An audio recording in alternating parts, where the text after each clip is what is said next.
ఒకటి కావా, పెద్దోళ్ళది ఒకటి, పేదోళ్ళది ఒకట, విద్యా వ్యవస్థల్లో ఒకటి, డబ్బున్నోళ్ళది ఒకటి, కామన్ మ్యాన్ అయితే ఒకట, బలహీన వర్గాల్లో అయితే ఒకట, బలం లేని వ్యక్తి అయితే ఒకట. ఈ అంశం ప్రస్తుతానికి చర్చ నడుస్తోంది. రైట్, మనతో పాటు మన కరెస్పాండెంట్ ఏవై స్వామి కూడా అందుబాటులో ఉన్నారు. స్వామి, గుడ్ ఆఫ్టర్నూన్. సో హైడ్రా విషయంలో రెండు వర్షన్స్ వినిపిస్తున్నాయి. పేదోళ్ళని కూలగొడుతున్నారు, పెద్దోళ్ళని టచ్ చేయట్లేదు. వందల కట్టడాలను ఇప్పటికే నేలమట్టం చేసింది. మళ్ళీ హైడ్రా భయం ఒకటి ప్రజల్లో స్టార్ట్ అయింది. సో ఎట్లా చెప్పొచ్చు, ఏం చెప్పొచ్చు ఈ అంశం పైన? హైడ్రాకు మానవత విలువ లేవా అన్నటువంటి ప్రశ్నలు కనిపిస్తున్నాయి. స్వామి, రాష్ట్ర ప్రభుత్వం అంటే గత కేసీఆర్ ప్రభుత్వ హయాంలోనే హైదరాబాద్ నగరంలో ప్రత్యేకించి ఈ డిఆర్ఎఫ్ డిజాస్టర్ రెస్పాన్స్ ఫోర్స్ అని చెప్పి ఒక ప్రత్యేక ఫోర్స్ ఏర్పాటు చేయడం జరిగింది. ఆ తర్వాత అది జిహెచ్ఎంసీ పరిధిలో ఉన్నటువంటి వివిధ డిజాస్టర్ సమయంలో పనిచేయడం కోసం ఏర్పాటు చేసినటువంటి సంస్థ. కానీ కాంగ్రెస్ ప్రభుత్వం అంటే ఈ రేవంత్ రెడ్డి సర్కార్ కాంగ్రెస్ ప్రభుత్వం వచ్చిన తర్వాత దాన్ని హైడ్రాగా పేరు మార్చి హైదరాబాద్ జిహెచ్ఎంసీ పరిధితో పాటు ఇటు మొత్తం ఔటర్ రింగ్ రోడ్ పరిధిలో ఉన్నటువంటి అనేక రకాల చెరువులు కావచ్చు, ప్రభుత్వ స్థలాలు కావచ్చు, నాలాలు కావచ్చు, కుంటలు కావచ్చు, వీటన్నిటిని రక్షించడంతో పాటు డిజాస్టర్ రెండు పనులు ఏకకాలం చేయడం కోసం ఈ సంస్థను ఏర్పాటు చేశారు. ఈ సంస్థ ప్రధాన ఉద్దేశం ప్రభుత్వ స్థలాలను ఒకవైపు కాపాడడంతో పాటు ఆక్రమణలను తొలగించడం, ప్రభుత్వ స్థలాల్లో ఉన్నటువంటి నాలాలకు వైపు సంబంధించి వాటిని కాపాడడంతో పాటు ఎక్కడెక్కడైతే ఎంక్రోచ్మెంట్స్ ని తొలగించడం, దాంతో పాటు డిజాస్టర్ టైంలో కూడా పనిచేయడం కోసం ఏర్పాటు చేశారు. కానీ తొలుత ఈ సంస్థ వస్తూనే అనేక చోట్ల కూడా ఈ ఆక్రమణల పేరుతోటి పేదల ఇల్లు గుడిసెలు కూలగొట్టడంతో కూడా ఈ రాష్ట్ర ప్రభుత్వం ఉద్దేశించి పెట్టినటువంటి హైడ్రా సంస్థ ఒకవైపు వచ్చింది ఒక కాదు కోసం అయితే అది పేదల మీద పడడంతో పాటు రియల్ ఎస్టేట్ సంస్థలు కావచ్చు, రాష్ట్ర ఎకానమీ పైనే పెద్ద ఎత్తున కూడా దీనికి సంబంధించినటువంటి ప్రభావం కనబడింది. హైదరాబాద్ నగరంలో రియల్ ఎస్టేట్ సంస్థలు పెద్ద ఎత్తున కూడా దేశంలో అనేక పొటెన్షియాలిటీ ఉన్న సంస్థలను కూడా హైదరాబాద్కి వచ్చి సంస్థలు పెద్ద ఎత్తున కూడా రియల్ ఎస్టేట్ చేస్తున్న వారందరూ కూడా ఒక్కసారిగా హైడ్రా భయంతో మొత్తం బిజినెస్ అంతా కూడా పోయింది. నగర సంబంధించినటువంటి ఎకానమీ ఒక కొలాప్స్ అయ్యే పరిస్థితికి వచ్చింది కూడా ఒక భయం అయితే హైడ్రా సృష్టించింది అనేది ఒక పెద్ద ఎత్తున కూడా ఆరోపణలు వచ్చాయి. ఆ తర్వాత ప్రభుత్వం తేరుకొని ప్రతి విషయంలో కూడా హైకోర్టు కూడా ఈ సంస్థకు సంబంధించిన వ్యవహార పట్ల కోర్టు హాలిడేస్ ఉండే ముందు రోజు వచ్చి ఒకవైపు కుట్టడం, ఒకవైపు అనేక రకాల స్టే ఉన్నటువంటి ఆస్తులపైన దాడులు చేయడం, అనేక పేదలకు సంబంధించినటువంటి మానవతా దృక్పథం లేకుండా పేదల గుడిసెలు కావచ్చు, వాళ్ళకు చాలా కాలంగా అమాయకులు అంతా కూడా బ్రోకర్ల మాటలు నమ్మి ఆస్తులు కొనుక్కున్నటువంటి పేదలందరూ కూడా నష్టపోయేటువంటి పరిస్థితి ఏర్పడ్డది. దీంతో హైకోర్టు కూడా ఏకంగా హైడ్రాకు మొట్టికాయలు వేసేటువంటి పరిస్థితి గతంలో నెలకొన్నది. ఇదే పరిస్థితి ఒకవైపు పోతున్నా కానీ గత కొద్ది కాలంగా హైడ్రా కాస్త రూట్ మార్చింది. ఒకవైపు తనపై వస్తున్నటువంటి నెగిటివిటీ ప్రచారాన్ని ఒకవైపు తగ్గించుకోవడం కోసం ప్రయత్నం చేస్తూ అనేక చోట్ల కూడా పేదలకు సంబంధించినటువంటి రోడ్లు కావచ్చు, ఆక్రమణలకు గురైనటువంటి వెంచర్స్ లో కావచ్చు, అనేక చోట్ల కొంత ప్రజల నుంచి నేరుగా ఫిర్యాదులు స్వీకరించి వాటిని పరిష్కరించడం కోసం ప్రయత్నం చేస్తూ కొంత పాజిటివ్ ప్రచారాన్ని పొందే ప్రయత్నం చేస్తూ ఉన్నది. మరోవైపు 1970-80 ఉన్నటువంటి శాటిలైట్ మ్యాప్స్ కావచ్చు, ఎన్ఆర్సీ నుంచి తెప్పించుకొని వాటిని పరిశీలిస్తూ చెరువులకు కోళ్లకు మేము హద్దులు సరిహద్దులు నిర్వహిస్తాము, వాటి బఫర్ జోన్ ఎంత ఉంది, ఫుల్ ట్యాంక్ ఎఫ్టీఎల్ లెవెల్ ఎంత ఉంది, ఫుల్ ట్యాంక్ లెవెల్ ఎంత ఉంది అని కూడా అన్నింటికి గుర్తించి మేము సరిహద్దులు రూపొందిస్తామని చెప్పేసి హైడ్రా చెప్పడంతో కూడా ఒక్కసారిగా ప్రజల్లో కొంత నమ్మకం వస్తుంది. ఆ తర్వాత కొంత ఏర్పడుతుంది అనుకున్నప్పుడు కూడా నగరంలో హైదరాబాద్ నగరంలో అనేక వందలాది చెరువులు, కుంటలు కూడా ఇప్పటికే అన్యక్రాంతానికి గురై అవన్నీ కూడా పూర్తిగా వాటిని నమ్మి ఆ బిల్డర్లను కావచ్చు, బ్రోకర్లను నమ్మి కొన్నటువంటి ఆ పేద ప్రజలు కావచ్చు, మధ్యతరగతి ప్రజలంతా కూడా ఇప్పుడు ఇబ్బంది పడుతూ ఉన్నారు. ఒకవైపు అనేక మంది పెద్ద పెద్ద బిల్డర్లంతా కూడా పదుల అంతస్తుల్లో కట్టేటువంటి బహుళ అంతస్తుల భవనాల జోలికి పోయినటువంటి హైడ్రా కేవలం పేదల జోలికే వస్తుందనేది కూడా ఇక్కడ కొంత వారికి అపప్రదను మూట కట్టుకోవాల్సి వచ్చింది.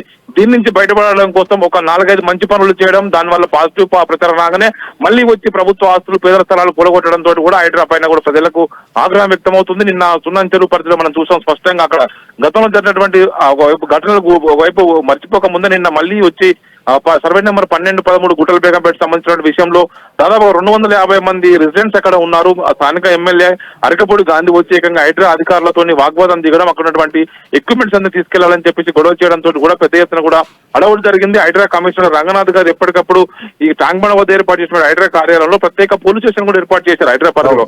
ఆ ప్రత్యేక పోలీస్ సిబ్బంది కావచ్చు, డిఆర్ఎఫ్ హైడ్రా సిబ్బంది అంతా కూడా నగర వ్యాప్తంగా పనిచేస్తూ ఇలా ఒకవైపు భయప్రాంతాలకు గురి చేస్తున్నారనే భయం అయితే ప్రజలు నెలకొని ఉన్నది. పూర్తి స్థాయిగా లీగల్ లిటిగేషన్ లేని వాటికి పేదల జోలికి రావద్దని చెప్పేసి ప్రభుత్వం చెప్పినప్పటికీ కూడా హైడ్రా అధికారులు పదే వచ్చి దాడులు చేస్తున్నారనేది కూడా కొంత వారికి పేదలు ఒకవేళ ఆక్రమించారనుకుంటే వాటిని చట్టబద్ధం చేసేటువంటి హక్కు కూడా ప్రభుత్వానికి ఉంటుంది. ప్రభుత్వం దగ్గర ఆప్షన్ కూడా ఉంది. బట్ నిజంగానే ఒకవేళ హైడ్రా ఎఫ్టీఎల్ లేదంటే బఫర్ జోన్ లో ఉన్నటువంటి వాటిని కూల్ చేస్తున్నట్టు నిజంగానే హైడ్రా దగ్గర సరైనటువంటి సరిహద్దులు ఉన్నాయా? ఎందుకంటే 5 ఏళ్ల కింద కోర్టు అడిగినటువంటి 2 జలాశయాలు ఏదైతే ఉన్నాయో, సో ఆ 2 జలాశయాలకు సంబంధించి ఒక పరిధిని కేటాయించండి. పరిధికి సంబంధించినటువంటి రికార్డ్స్ ఏంటంటే ఇప్పటి వరకు కూడా జంట జలాశయాలకు సంబంధించి రికార్డ్స్ ఇవ్వలేనటువంటి పరిస్థితి. హైడ్రా దగ్గర ఏం రికార్డ్స్ ఉన్నాయి, ఏ బేసిస్ మీద వీళ్ళు సరిహద్దులు పెట్టుకొని వెళ్తున్నారు, అసలు సరిహద్దులు ఉన్నాయా, హైడ్రా పరిధి ఏంటి, సరిహద్దులు ఫిక్స్ చేయాలి. బట్ ఫిక్స్ చేయకుండా వాటిని కూల్ చేస్తున్నటువంటి పరిస్థితి మాత్రం కనిపిస్తుంది. మోర్ ఓవర్ ఏంటంటే ఈరోజు సునంద చెరువు విషయం అరకెప్పుడు గాంధీ డిమాండ్ చేయొచ్చు, ఆయన ప్రజల తరఫున కొట్లాడొచ్చు. కానీ అంతకుముందు గత సంవత్సరం హైడ్రా ఎప్పుడైతే ఇనిషియేట్ తీసుకుందో, హైడ్రా చట్టం వచ్చిందో, అప్పుడే ముఖ్యమంత్రి తమ్ముడికి ఏకంగా నోటీసులు ఇచ్చారు. సో పెద్దలకు నోటీసులు ఇస్తున్నారు, పేదలను మాత్రం కూలగొడుతున్నారు అనేటువంటి ఒక ప్రధానమైనటువంటి విమర్శ కూడా ఈరోజు ప్రభుత్వం ఎదుర్కొంటోంది కదా. అంటే మీరు అన్నట్టు శ్రీకాంత్, ప్రధానంగా ఇక్కడ జరుగుతున్నది ఏంటంటే ఈ చెరువులు కుంటల వద్ద ఇరిగేషన్ సంబంధించినటువంటి డిపార్ట్మెంట్ దాని FTL కావచ్చు, బఫర్ జోన్ నిర్వహించాల్సి ఉంటుంది.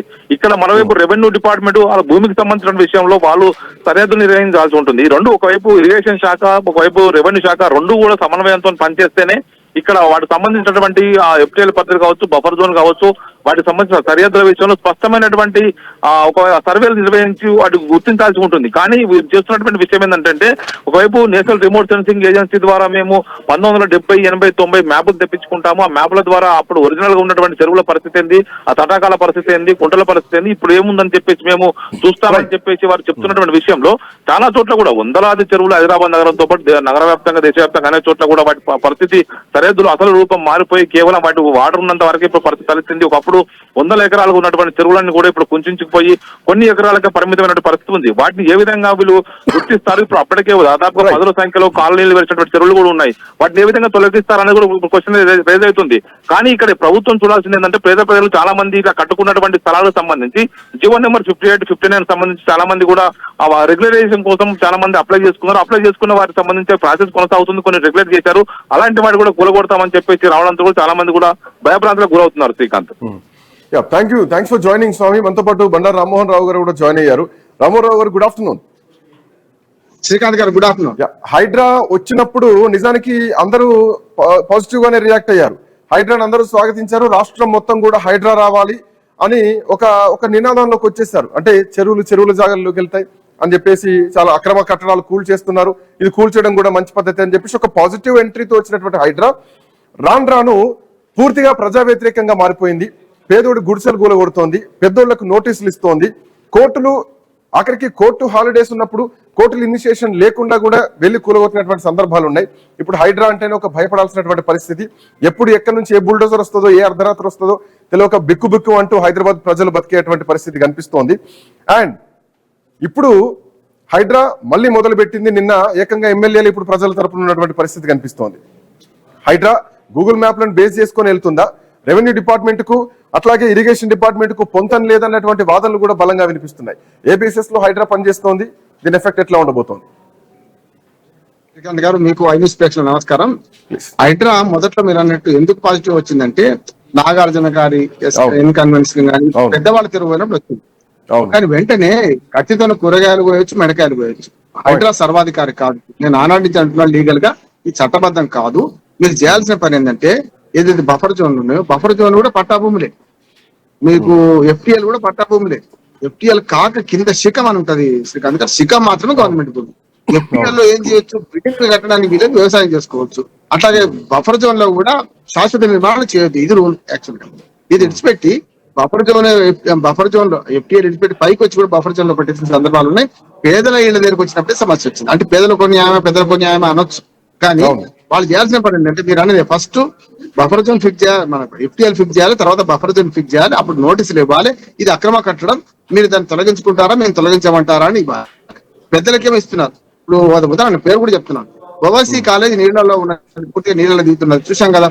దాని సంగతి ఏంటంటే సెలవుల తర్వాత సెలవుల్లో చేస్తామన్నాడు. సెలవులు అయిపోయినాయి కదా, 2 వర్షాకాలాలు పోయినాయి కదా. హైడ్రా వచ్చిన తర్వాత ఒక ఎండాకాలం పోయింది కదా, మా ఇప్పుడు ఏం చేయలేదు. అట్లానే హైడ్రా భయపెట్టింది ఎక్కడ అంటే మూసీ వేరు, హైడ్రా వేరు. మూసీ ప్రక్షాళన, హైడ్రా వేరు అనేది ఎవరు చెప్పిండ్రు? దానకిషోర్ గారు నేను ఫలానా దానికి, ఇవి ఫలానా రంగనాథ్ దానికే, దానకిషోర్ గారు పఠించడానికి 2 ఒకటిగా భావించారు కదా. మూసీ నది ప్రక్షాళనలో కూడా మీరు శ్రీకాంత్ గారు చూస్తే బ్లూ లైన్, రెడ్ లైన్ ఉంటుంది. రెడ్ లైన్ మొదటిది, అంటే నది పరివాహక ప్రాంతం కాబట్టి నది గర్భం ఏదో అది రెడ్ లైన్. నది దాటి పక్కన బఫర్ జోన్ ఉందో దాన్ని వాళ్ళు ఏం చేశారంటే బ్లూ లైన్ తెరుగు పోయింది కదా మొదలు. మీరు అన్నట్టే నాలాంటి అడ్వకేట్లు, బ్యాంక్ అడ్వకేట్లు లీగల్ గా అన్ని